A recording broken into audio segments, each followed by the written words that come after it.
नमस्ते and hi friends, this is Kavita Sharma and welcome to our channel career crackers. आज के इस सेशन में हम वन वर्ड सब्स्टिट्यूशन को पढ़ेंगे। वन वर्ड सब्स्टिट्यूशन मीन्स होता है वाक्यांश के लिए एक शब्द या कहें वर्ड्स यानी answer in one words. Okay, तो आज का हम पहला वर्ड लेंगे to remove all signs of something by destroying और covering it completely, that means obliterate यानी मिटाना। अब हम इसे डिटेल में समझते हैं। किसी वस्तु के सभी चिन्हों को मिटा देना, उसे पूर्णतः नष्ट कर देना या उसे छिपा देना, that is obliterate. Okay, means मिटाना। अब इसके हम सिनोनिम्स अगर हम लें तो कह सकते हैं हम demolish,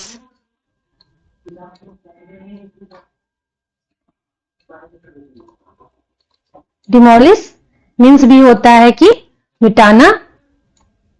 annihilate, the other example is synonym is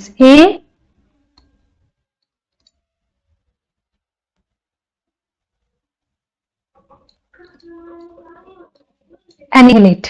ठीक है, ये हो गए इसके synonyms किसके? obliterate मीन्स मिटाना। ठीक है, अब हम इसको क्लियर कर देंगे। अब हम इसके एग्जाम्पल को समझ के क्लियर करते हैं कि ऑब्लिटरेट जिसे कहते हैं मिटाना, डिस्ट्रॉय करना, ठीक है, वीप आउट करना, इसको हम एग्जाम्पल से क्लियर करते हैं। ओके, तो the dictators army is going to obliterate the rebels small village in less than 5 minutes. In less than 5 minutes यानी डिक्टेटर्स आर्मी जा रही है रेबल्स के स्मॉल विलेज को 5 मिनट से भी कम समय में नष्ट कर देने के लिए, मिटा देने के लिए। समझ में आया? मिटा देने के लिए। ओके, नेक्स्ट है a written statement of a written statement by a political party that explains what it hope to do if it becomes the government in the future, that means manifesto. किसी राजनीतिक दल द्वारा future में जो वक्तव्य है कि किस तरह से आने वाली सरकार कार्य करेगी, जो सत्ता में आने वाली है, जो सत्ता में आने वाली गवर्नमेंट है वो किस तरह से कार्य करेगी, उसके बारे में जो लिखित ब्यौरा होता है उसे कहेंगे हम मैनिफेस्टो, घोषणा पत्र। अंडरस्टैंड? मैनिफेस्टो का सिनोनिम्स हो जाएगा पॉलिसी स्टेटमेंट। पॉलिसी स्टेटमेंट,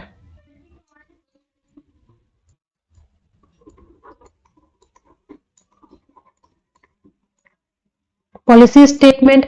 और एक और हम सिनोनिम ले सकते हैं मैनिफेस्टो का, डिक्लेरेशन। वेयर इज हाँ,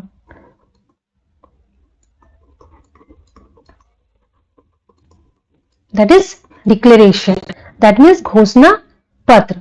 अब इसको हम एग्जांपल से और क्लियर कर लें कि we must all support the party manifesto.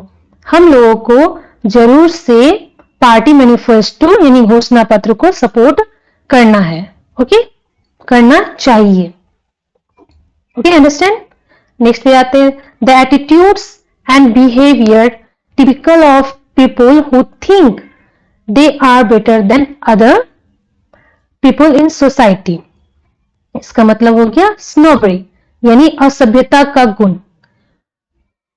जो लोग जिनके पास धन या जो एजुकेशन में ज्यादा अच्छे होते हैं, जिनके पास बहुत पैसे होते हैं, तो वे लोग अदर पीपल के लोग जो उनसे नीचे होते हैं उनके लिए कैसा सोचते हैं कि वो असभ्य है, मतलब उनके लिए अच्छा फील नहीं करते। दैट इज स्नोबरी, असभ्यता का गुण होना। इसको हम एग्जाम्पल से समझ लें। They considered her behaviour a shameful piece of snobbery. उन लोगों ने कंसिडर्ड किया कि ध्यान दिया कि जो उस लड़की की जो बिहेवियर है वो शेमफुल, असभ्य है, जो शर्मसार करने वाली है। ओके, नेक्स्ट है the tendency of not to care for right and wrong, that is immoral यानी अनैतिक होना। एक ऐसी प्रवृत्ति जिसमें लोग किसी वक्तव्य को कहने में या किसी काम को करने में सही और गलत को नहीं सोचते, उसकी परवाह नहीं करते, उसे कहेंगे हम इमोरल, अनैतिक होना। ये खास करके कंसिडर किया जाता है लोगों की बिहेवियर को लेकर के, इमोरल को। ओके, अब इसे हम क्लियर करें। It was immoral of her to tell lies like that, कि यह बिल्कुल इमोरल है, अनैतिक है कि वो जिस तरह से झूठ बोली थी। यह बिल्कुल इमोरल है, अनैतिक है जिस तरह से उसने झूठ बोला था। नेक्स्ट है an instrument used to record sound, एक ऐसा यंत्र जो ध्वनि को रिकॉर्ड करता है, उसे कहते हैं हम फोनोग्राफ, शब्द उच्चारण यंत्र। Okay, Thomas Edison created the first phonograph and recorder in 1877। Thomas Edison ने सबसे पहला फोनोग्राफ और रिकॉर्डर को 1877 में क्रिएट किया था, ठीक है, इन्वेंट किया था। ओके, फोनोग्राफ नहीं समझ में आ गया? ध्वनि यानी कि शब्द उच्चारण यंत्र। नेक्स्ट है one who loves books and usually collects books, जो बुक्स से बहुत प्रेम करते हैं और जो बुक्स को कलेक्ट भी बहुत करते हैं, उसे कहते हैं हम बिब्लियोफिली, यानी पुस्तक प्रेमी। ओके, नेक्स्ट इसका एग्जांपल लेंगे हम। A bibliophile likes books and an oenophile enjoys wine, जो पुस्तक प्रेमी होते हैं वो बुक्स को प्यार करेंगे और जो वाइन्स को एंजॉय करते हैं, एंजॉय लाइक करते हैं, दैट इज ओनियोफिली, वो ओनियोफिली है। समझ में आ गया? नेक्स्ट है in narrow piece of land connection to masses of land, एक ऐसा नैरो पीस यानी छोटा टुकड़ा लैंड का जो दो बड़े मासेस ऑफ लैंड को, जो दो बड़े भूखंडों को जोड़ता है, उसे कहेंगे हम इस्मस, यानी संयोग भूमि। इसे हम इस्मस पढ़ेंगे, इस्थमस नहीं। ओके, इस्मस संयोग भूमि, जो दो बड़े मासेस ऑफ लैंड को जोड़ता है, उस नैरो पीस ऑफ लैंड को हम इस्मस कहेंगे, संयोग भूमि। इसे हम डेल्टा भी कहते हैं, ठीक है, इसे हम आइसलैंड भी कहते हैं। ओके, इस्मस को। The isthmus of Panama joins North and South America, Panama जो एक संयोग भूमि है वो नॉर्थ और साउथ अमेरिका को जोड़ती है। समझ में आ गया? नेक्स्ट है a person who does not drink alcohol, एक ऐसा व्यक्ति जो कभी भी अल्कोहल नहीं पीता है, नहीं पिया हो या नहीं पीता है, उसे कहेंगे हम टीटोटैलर, टीटोटैलर शराब ना पीने वाला व्यक्ति। ठीक है, अब ये एग्जांपल है, there is a vast difference between temperance and being a teetotaller. सबसे पहले हम टेम्परेंस और टीटोटैलर को क्लियर करेंगे, फिर हम इस एग्जांपल को अच्छी तरह से समझ में आ जाएगा, समझ जाएंगे। टेम्परेंस मीन्स होता है कि जो व्यक्ति शराब पीता था बट अभी वो पी नहीं रहा है, वो पीना छोड़ दिया है, मद का त्याग कर दिया है, ठीक है, उसे कहेंगे हम टेम्परेंस। और जो टीटोटैलर होते हैं वो कभी भी शराब नहीं पीते हैं। ओके, तो there is a vast difference, ये एक बहुत बड़ा डिफरेंस है टेम्परेंस और टीटोटैलर में। अंडरस्टैंड? नेक्स्ट है one who has knowledge of everything, जिसे सभी चीजों का ज्ञान हो, जिसे सभी चीजों का ज्ञान हो, उसे कहेंगे हम ओमनीसाइंट, सर्वज्ञ, सर्वज्ञानी। ओके, सर्वज्ञ, सर्वज्ञानी, ओमनीसाइंट। एग्जाम्पल है and how much can we believe our omniscient narrator, और हम कितना बिलीव कर सकते हैं, विश्वास कर सकते हैं अपने सर्वज्ञानी लेखक पे। ठीक है, सर्वज्ञानी लेखक पे। नेक्स्ट है one who Yeats both vegetable and meets, जो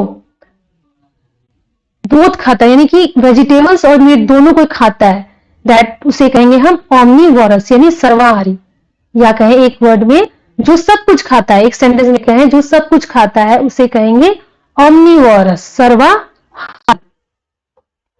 एग्जाम्पल है The gray mouse lemur is omnivorous, feeding primarily on fruits and invertebrates.